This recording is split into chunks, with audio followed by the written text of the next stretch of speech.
დღეს როდესაც გააკეთა კომენტარი ბატონმა სუბარმა, როდესაც აშკარა გახდა, რომ ხელისუფლება არ აპირებს კადრების გასაჯაროვებას, გამოძიებას, საინტერესოა თუ რა პოზიცია იქნება პარლამენტის თავმჯდომარეს, ვიცე-სპიკერს, არაერთ დეპუტატს და აგრეთვე იუსტიციის მინისტრს, რომლებიც გუშინ საუბრობდნენ იმაზე, რომ უნდა გასაჯაროვდეს ფოტოები და აგრეთვე უნდა მოხდეს გამოძიება.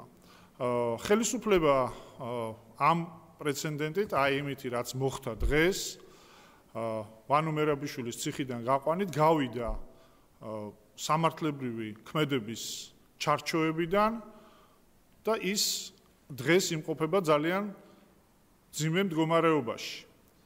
ამიტომ ჩვენ მოვითხოვთ, რომ მოხდეს კადრების გასაჯაროება და დაიწყოს გამოძიება.